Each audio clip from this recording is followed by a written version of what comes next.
This may look like it's a lot or a lot more complicated than it actually is. I'm going to try and progress through most of these things. Again, they're screenshots that I've taken from After Effects to try and talk about some of the areas that we tried to cover last class. So again, I can't see you very well right now. If you're following along, just let me know if there's anything that you'd like to talk about. So if you guys recall, we talked about how to zoom in on these things. That was one of the first things that we talked about, and it's actually the tilde key. So if I could just share what that looks like. It's this button on your keyboard. It's between the tab and the escape key over on the left-hand side. This will allow you to zoom in on different windows. So that's a really useful one to know, is that that is the zoom key. But while we're looking at the windows, we tried to talk about a couple different key areas. So if you guys recall, we were looking at our composition here. This tells you where you are in your composition. And this is what I was talking about when we were looking at the tabs. And I'm going to try and zoom in here. This is the tab section, so that if you have more than one composition open, and including, if you can tell, I'm actually inside of a pre-composition and messing with the layers like we did last time, this is actually a section that you can go into and jump back and forth in and out of. So we're actually inside of a group, or what's called a pre-composition in After Effects, and we're looking at that composition here. So that tells you where you are. This is where you are in your composition. A couple other things from kind of the main format window. This one is really, really useful, is your video working quality. It does not affect render quality, by the way. So this is not like, if it looks kind of blurry on your screen, it will still render at full quality, but you can turn this one down. There's a button under there. You can click and like set it to half or 3/4 or something like that. 1/4, and that way it'll just make all your objects appear blurrier, which also will make it so it can work a little bit faster. So I find that that one is really, really helpful so that you're working a little bit quicker. This is where you are in your current timestamp, so that is also something that you can see. And then this is your current zoom level, which there's a drop down there so that if you want to fine tune kind of your zoom level on your screen, you can do that there. The hotkey for zoom is Z. Again, by the way, you can select the same kind of thing in Illustrator, this little zoom magnifying glass, so you can zoom in and out. I'm holding on the Option key to zoom out, and you can just click to zoom in. So that's kind of just the pre-composition section, and that is one that you can kind of see within that view window there.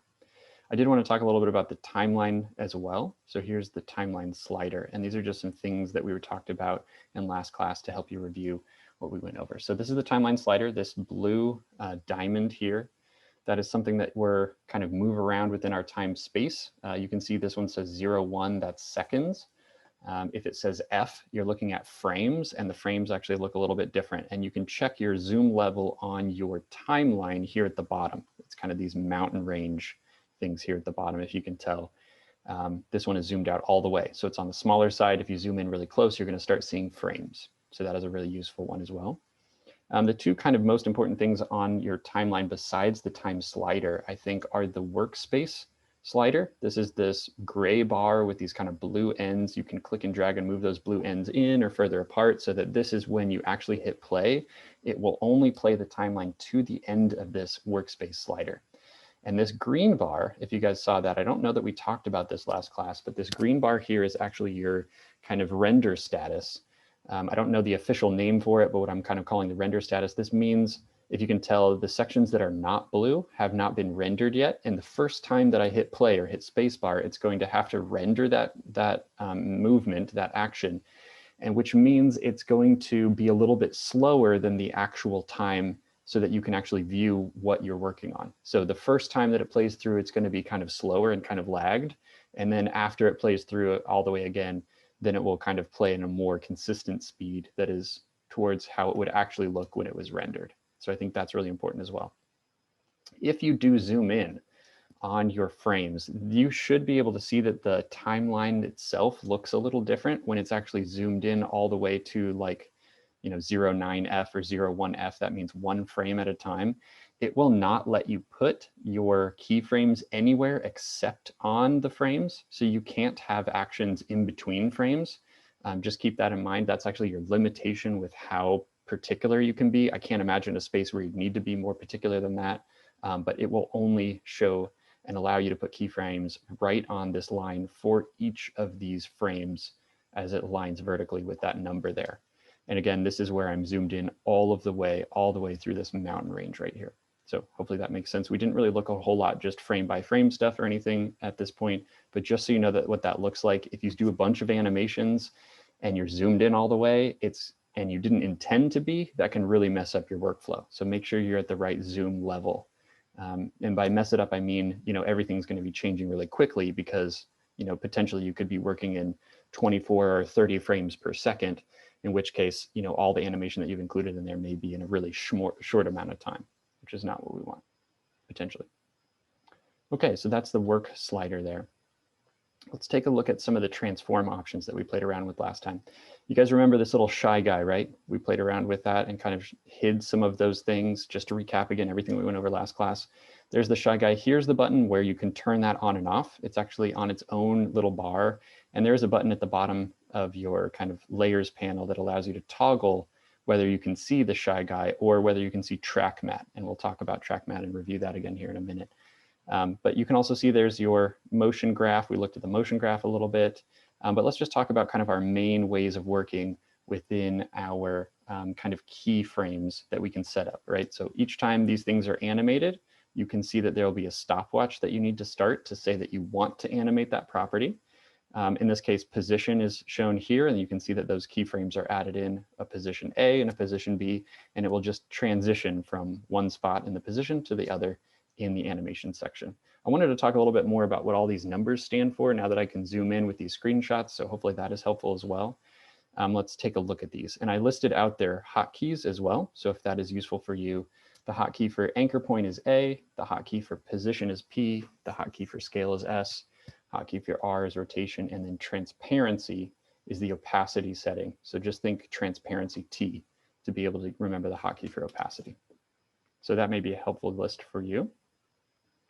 Let's talk about what these numbers mean and how they're valued. I don't know that you necessarily need to know what all these numbers are, but it may be useful for you to understand how they are quantified when you're kind of working with some of these. This is what the anchor point is on an object, just this center kind of little crosshair in the middle of this, this layer here. So that's actually the anchor point. The way that it measures the anchor point is usually in the center of the screen. Whenever you add layers in, there is a button that I will show you later on that allows you to move this anchor point, which is actually really helpful depending on how you want to like rotate things. But position and rotation and scale all use the anchor point as a reference. Now, when you're measuring, this is the X and Y axes of our anchor points. When you're measuring the X and Y to get those numbers, it actually goes from the top left-hand corner as 0, 0 for the measuring the anchor point across the object. So it is just showing you what is the position of the object as if this is the 0, 0 point on that object. That's a little bit different than position. So the position is actually a little bit different. It also does work off of X and Y, but the way that it measures it is through your whole composition, so that 0, 0 again is in the top left-hand corner. So this would be your position point 0, 0, and then going down with Y and then across with X, and that is how you find where the position of your layer is on the composition. And so that's how it's measured. And again, if you remember any of these blue numbers, you can click and drag on those left or right to be able to increase or decrease those. So if you just wanted it to move horizontally, you could click and drag on the first number. If you just wanted it to move vertically, you could click and drag on the second number. And actually you click and drag to the left and to the right, regardless of what the action is.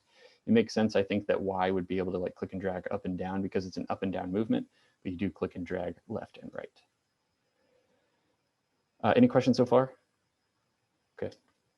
So another thing that I wanted to talk about is kind of how scale is broken down, and we're going to play around with this one today. So I do want you to see that there is the link button right here, and I'm trying to make it so we can actually zoom in so we can see on the UI and After Effects it is quite a bit smaller, but there's a tiny little link button.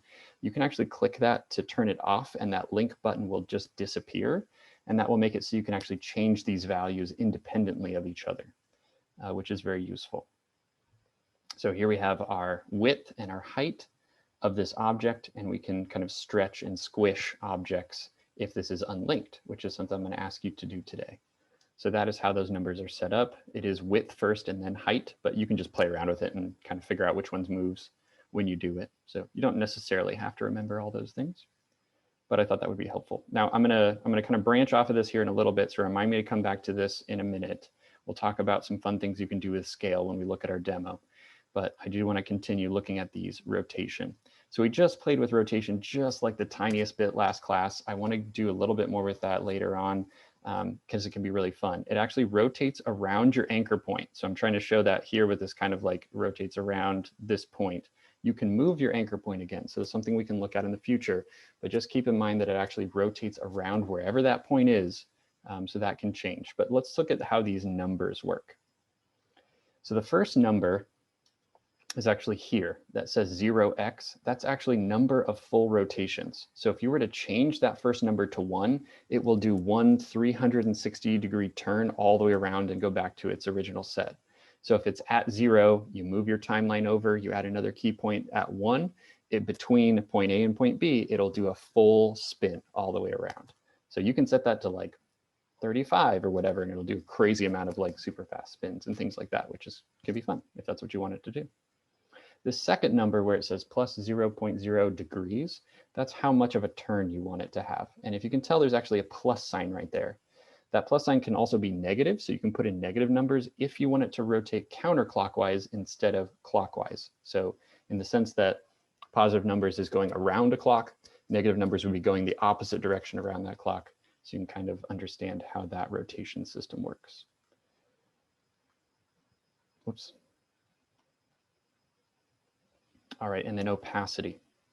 And I have a little bit extra here stuff with opacity. Again, just use opacity just a tiny bit. Again, the hotkey is T, so try to think transparency there. Basically means the same thing.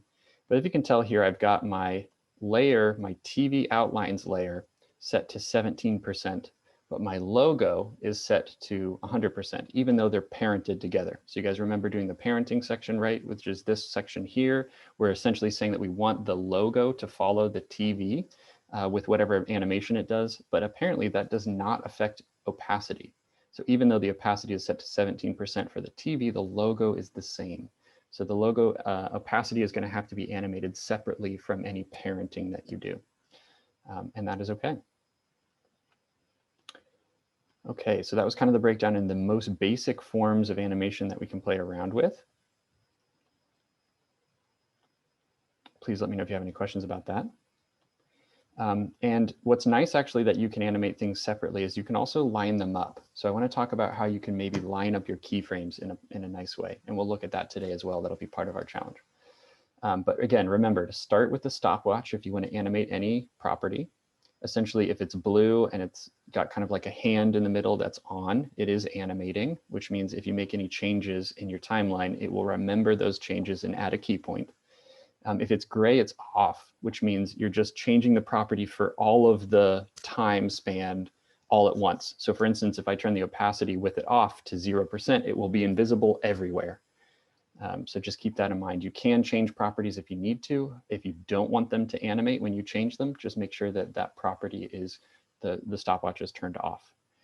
If you turn on your stopwatch, just be careful of this, guys. A quick little warning here.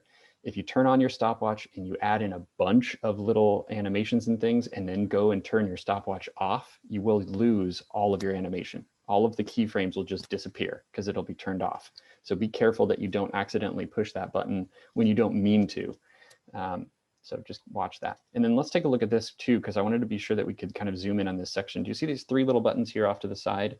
That will show up anytime that you have any like stopwatch started. The middle button is adding a keyframe. It will also add a keyframe anytime you make a change with, like, let's say you move your timeline slider over a little bit and you make a change and there's no keyframe there, it will automatically make a new one for you. So keep that in mind. But these next two little buttons I think are really awesome for aligning properties, right? So you have one that's on the right-hand side, that's actually next keyframe. So for instance, I'm clicking that button under position. It will just take me to the next keyframe, wherever it is on the timeline. It will take my kind of timeline slider right to that spot and kind of stay right there. And so that's a really nice feature if, let's say, I wanted to add in something at scale that happens at the exact same time as where the position keyframe is. I can just click that button on position to take me right there, then switch to scale and change the property or add a keyframe to be able to add that property in. So these are really useful little arrows. This one is grayed out in a darker color because it's telling you there are no previous keyframes to move to. But traditionally, that one will be moved to a previous keyframe, whichever one is the next closest one going backwards in time. So a really useful tool for being able to align your keyframes from multiple properties. You can kind of advance towards that property that you'd like to go to and then make the change on the new property. All right, good job. That was pretty quick, right? Not too bad. If you feel pretty confident about most of those things that we went over just now, that was most of the stuff that we kind of practiced and played around with last class. If you feel pretty confident about that, then you're doing great. And I know that the last demo was kind of a long demo. If you feel good about where you're at with all that content, then you're doing awesome and doing a really good job. So thank you. Awesome work. All right, so let's talk about our little challenge here. And I want to give you guys some time to try this.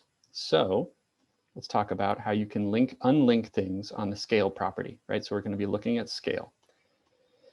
And that is actually a principle in animation that is a really useful one. It's called the Squish and Stretch Principle in animation. Essentially what you can do is make things look like they have more motion than they actually do by just giving a little squish or a little stretch to that particular object when it's in motion. So let's think about the fact that we could be making like a ball move, for instance, right? So our first frame when we're making a ball move is that it's just sitting there. But before the movement happens, and to kind of build up what's called anticipation within the movement and kind of signal to people who are viewing your animation, hey, look over here, something's about to happen, you can maybe make that ball kind of like squish down a little bit, like it's about to jump, right? So you want to make it look like it squishes down first, like it's getting ready for the jump, just like you would as a person with legs, kind of bend your legs down to get ready to jump. And then as you lift off, then you want to stretch that object so it looks like it's really taking off. And then as it's traveling through the air, it can kind of return to its normal motion, or you can also stretch it in the air to make it seem like it's going really fast, right? So like the deformity of the object adds to the motion, which I think is a really, really fun way to be able to include motion within your animations. So that is the squish and stretch principle. I'm going to ask you guys to practice this, but let's break this up into different tasks here so we can kind of talk about it, right? You're going to actually have to do this with two different properties to get it to work, right? So the position of the object needs to move to make it seem like it's moving somewhere, right? It's got to go somewhere. So like maybe the left-hand side of the screen to the right, or in our case, we're going to make it look like it's further back in space and then move forward. But then also we need to stretch and squish the scale of the object so that it is different in its like height and different in its width as you kind of control the squish and stretch properties. All right, so let's talk about the movement. And as you can tell, many of these are actually duplicated and within the movement as well. So it's going to start off as just a regular ball. It's going to squish down to be able to get ready to jump. It's going to stretch itself out and kind of angle in a direction to go somewhere. As it's traveling in the air, it should return probably to its normal movement or scale. As it's coming down, it should fall very quickly. So it's kind of the opposite direction leaning, but still kind of stretched coming down, and then squish as it lands, right? To kind of absorb the momentum, if you will, right? There's no momentum, there's no physics in After Effects, which is fun, but to make it seem like there's actually some consistency there within that space, you want to try and make it have these kind of motions within it. Now let's kind of take a look at the fact that many of these frames are basically duplicates of each other, right? So like these three are basically the same version of the object. These two, kind of where it squishes, are basically the same. 3 and 5, if we split this into just 7 different movements to be able to complete the cycle, it's really just 6 because 1 is repeated at 7. But you can kind of get these to stretch, right? And they're just mirrors of each other. So it doesn't necessarily mean that you can't reuse some of the same frames, but just changing them to fit within a particular position. So the scale property might be the same for 2 and 6, but the position of 2 and 6 might be different, right? It's like at a different spot in the transition, even though the motion of the object itself is the same. Does that make sense? Okay. And then let's think about how we would actually want to animate this with where we put our keyframes in the timeline. And I know this may look complicated. It's really not. I'll just explain it. So first we want to have anticipation, right? So the action that it takes, the time, we're looking at the timing here on the squish and stretch. I can't say that. But when we squish this, we want it to take a little bit more extra time for it to do its kind of like bending down action, right? We want it to look like it's kind of bending down to get ready to jump. And to do that, that should take a little bit more time than some of the other places of our animation. So that's kind of the squish should spend a little bit more time. And again, we're building anticipation when we do that. Now, when it rises up, it should zoom really quickly, right? So that next action should probably be closer together in the keyframes to make it look like it's really like kind of jumping out. There should be some hang time, or kind of what I'm calling hang time, while that ball is in the air, so that it's kind of sailing through, right? So it should maybe be a little bit more spaced out between 3 and 4 on your keyframes when you're creating this animation, so that it looks like it's kind of sailing through the air for a little bit. And then when you want it to start coming down, that should probably happen pretty quickly. And if I split this correctly, do you guys see how there's like 3 versions of the same ball within this space? That might be a duplicated version of the kind of scale property here in 4. So 4 and 5 might be pretty close together when you actually want it to come down. And by close together, I mean how close are those keyframes on the timeline? I'll show you this here in a minute, but I want to explain this first. So as it's coming down, it's kind of like speeding up on its descent back down to the ground. And then for its squish again, for number 6, it should take a little bit more time, kind of not a lot of time between 5 and 6 when it's coming down, and then squishing right as it kind of catches its momentum. But then to get back up, it should take a little bit more time. And this is kind of a property animation, like a cool down or kind of a rest after the motion, which I think is a good thing. Most of the time in art, in music is the same property, but in art and music, the same property. When you have things that are kind of complex motions or complex melodies, you want to complement those melodies with some kind of a rest action, right? So then you have like a drum beat that's really intense and then nothing, and then a drum beat that's really intense and then nothing. The same thing happens in motion design and in flat art even, that's not in motion. You want to have things that are complex complemented by things that are simple. So you want to have things that have lots of motion complemented by things that have no motion. And I think that is going to create, kind of generally speaking, a very complementary composition depending on what you're making. So we'll keep that in mind. Okay. Really what we're looking for is realism with respect to object fluidity. It's just kind of a fancy way to say that, but ideally we're kind of bringing in kind of the ideas that we're used to in real physics, right? So if you want to jump, you have to get low first to jump up, and you're going to increase your height that way. So these are things that I think you're used to seeing in physics and real life, and we can include that into our animations to just give it a little realism. So awesome. Any questions about that? All right, very good. I will show you this here in just a minute in After Effects. So let me switch over to that. There we go. Okay. So you guys see this okay? Again, this is just the idea of this motion, right? This kind of squish, I can't say that, squish and stretch kind of motion. So I'm going to click play.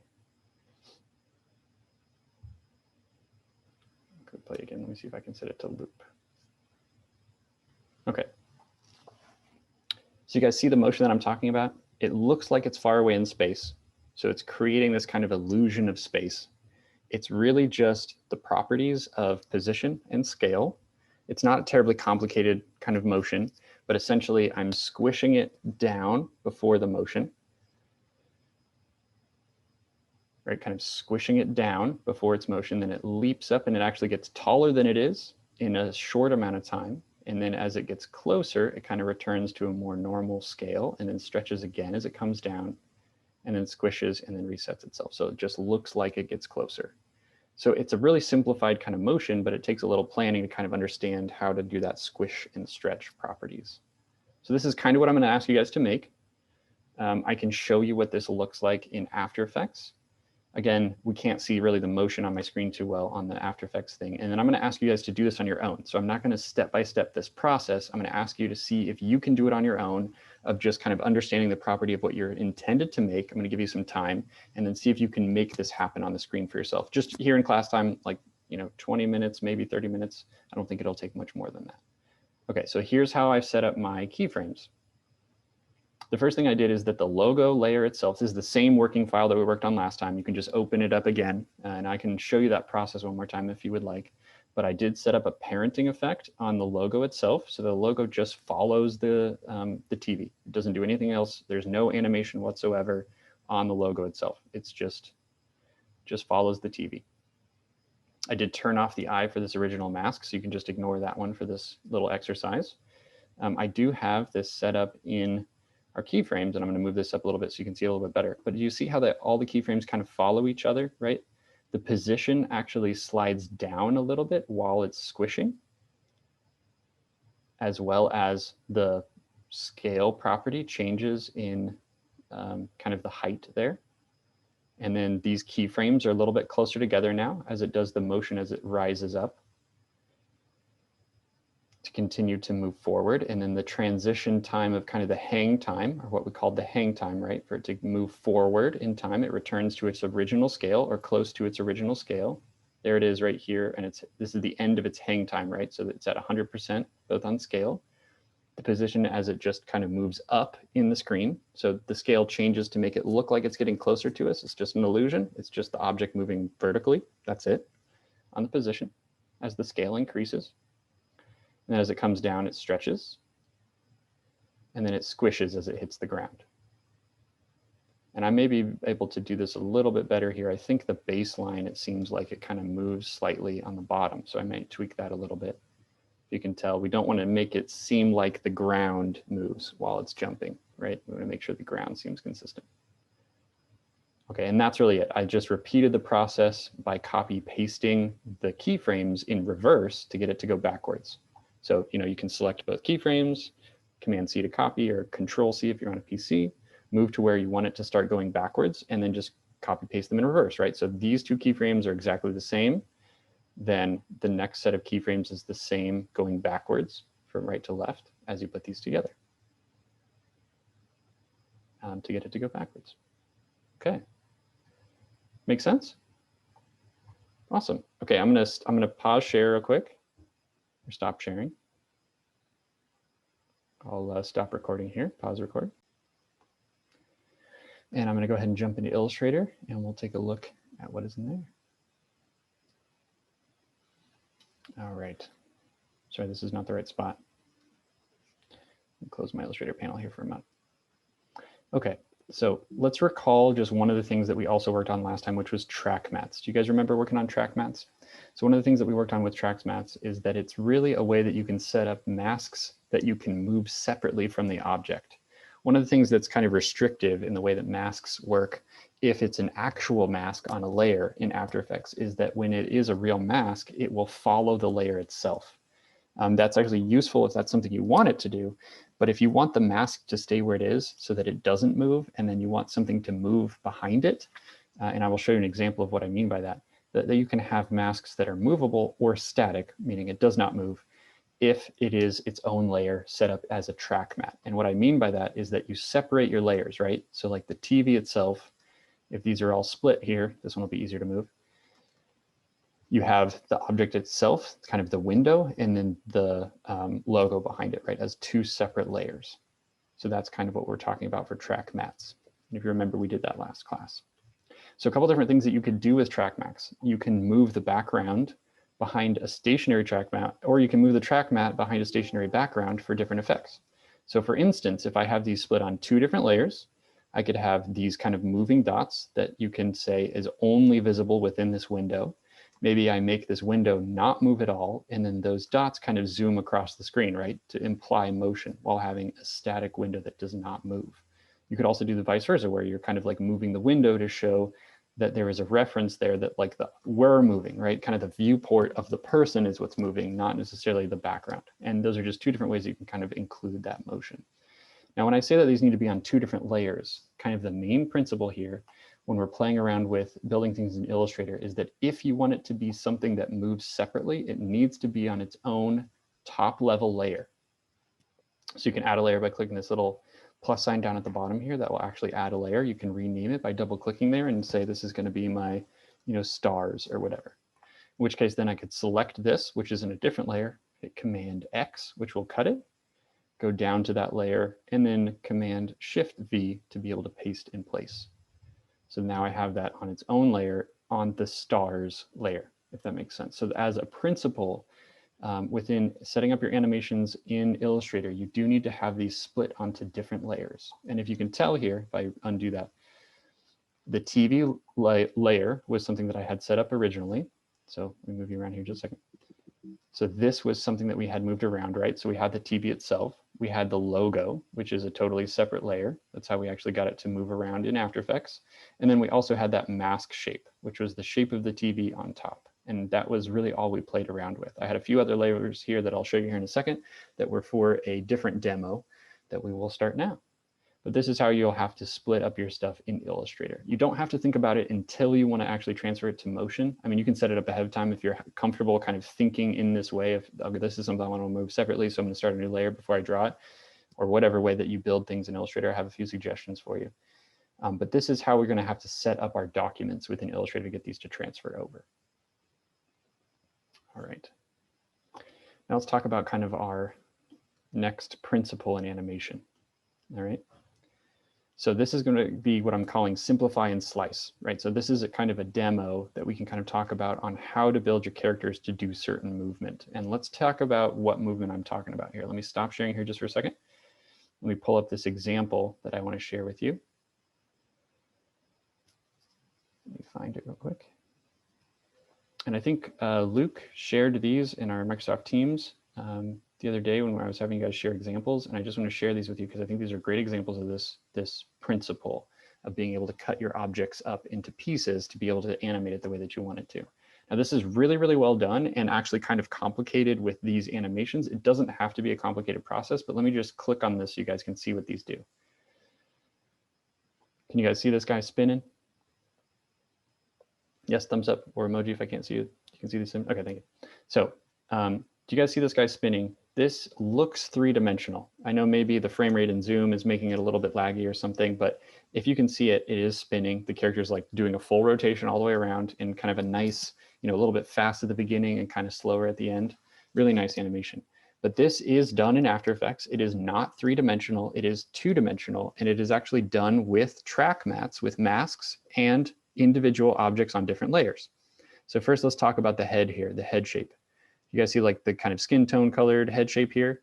That layer, that object does not move. That is a non-moving object. It's just a flat kind of head shape in the background. So that's the layer one, right? The bottom layer.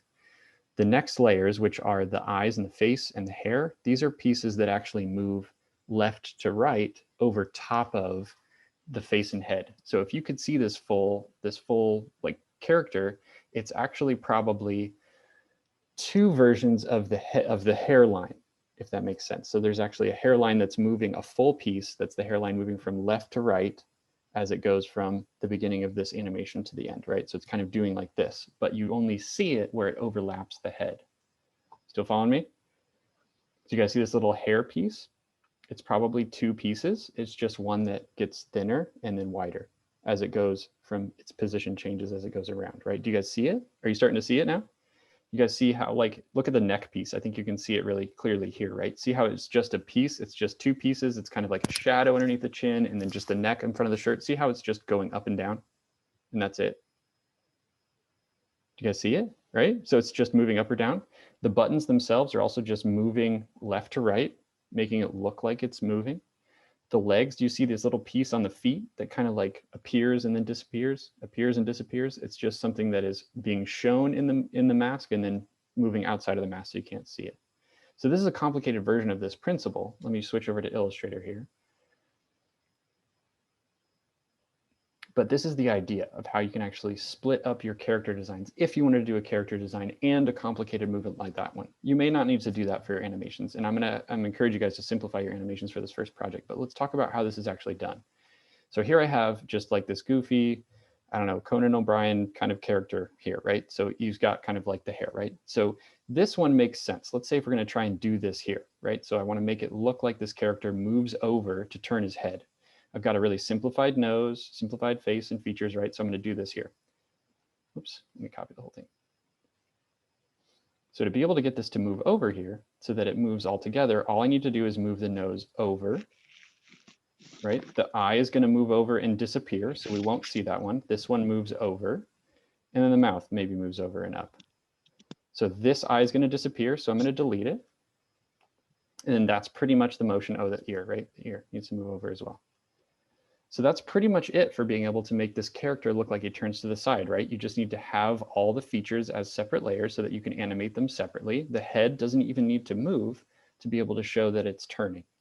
So this is how you can kind of animate a turn without having to do any rotoscoping, right? You're not having to like draw frame by frame, which, thank heaven, right? Because that takes a while.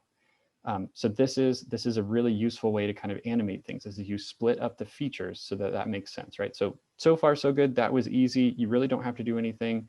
It's the hair maybe where it starts to add some complication, right? So if I'm going to try and actually do this with the hair, right? So like this kind of orange piece, you know, the nose moves over fine, the eye moves over fine, the mouth moves over fine, but when you move the hair, it just kind of doesn't line up, right? Because of the shape that it has within this hair piece, right? You got kind of like a signbird thing here, you got kind of like a hairline here.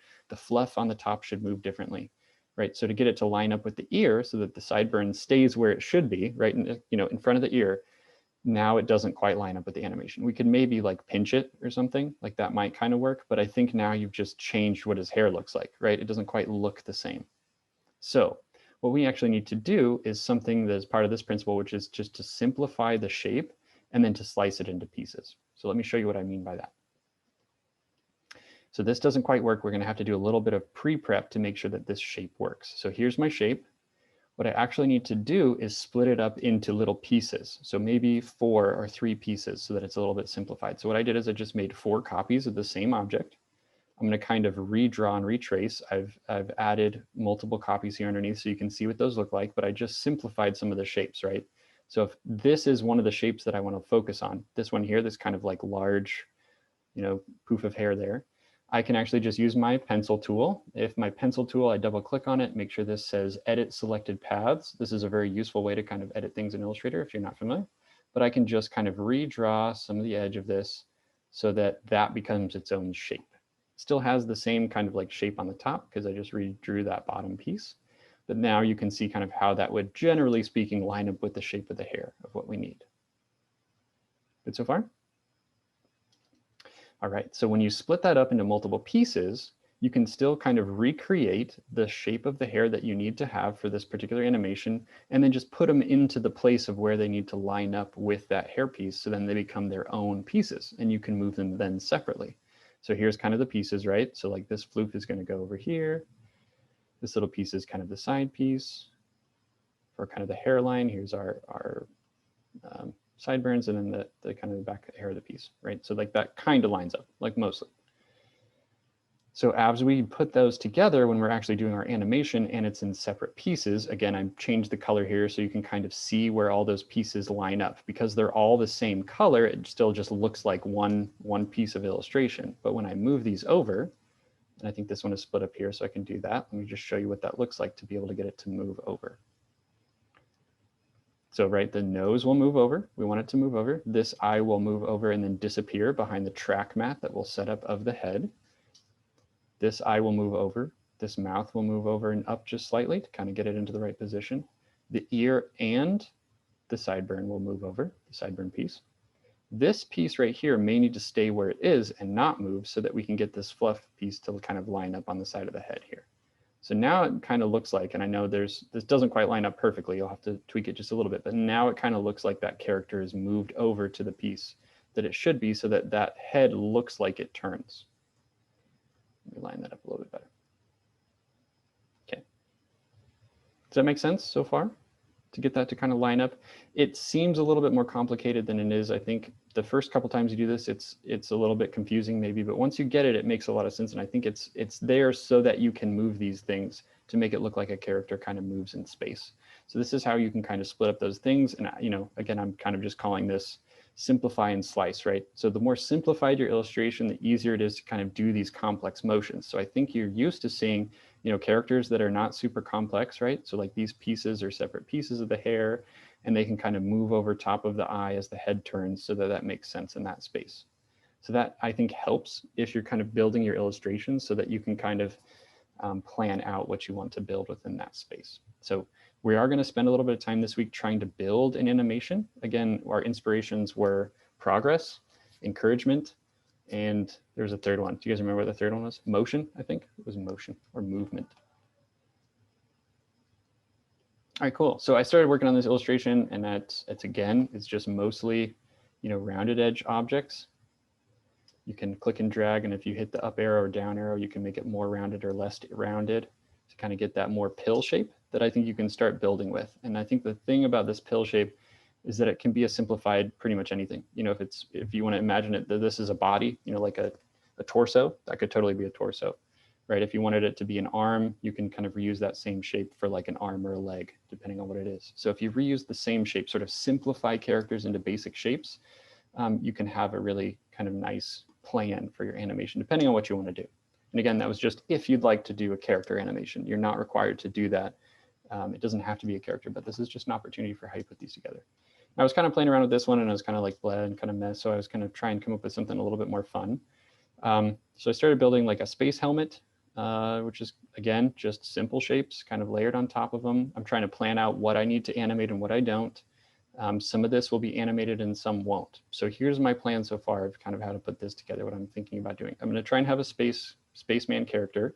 So this is supposed to be, it doesn't quite look perfect yet, kind of a space helmet. This is kind of a collar piece around his neck, and then these are supposed to be shoulder pads of some kind of space suit. But I'm going to try and make like a welder, like a space welder. So this character is, going to weld something so that the light shines on his helmet. And then that's pretty much the animation, right? It's going to be the difference between when he's not welding and when he is welding. And if he's welding, there's going to be bright lights, as you can see here, and kind of a little bit of a reflection, or maybe a little reflection on his spacesuit. And then here is going to be no reflection on the spacesuit, right? So like it's just a little bit flatter. And so I really only need to have 2 transitional illustration pieces as I split these up into layers, right? I can have everything that needs to stay where it is, right? The consistent, normal, no motion, nothing happening, not welding character.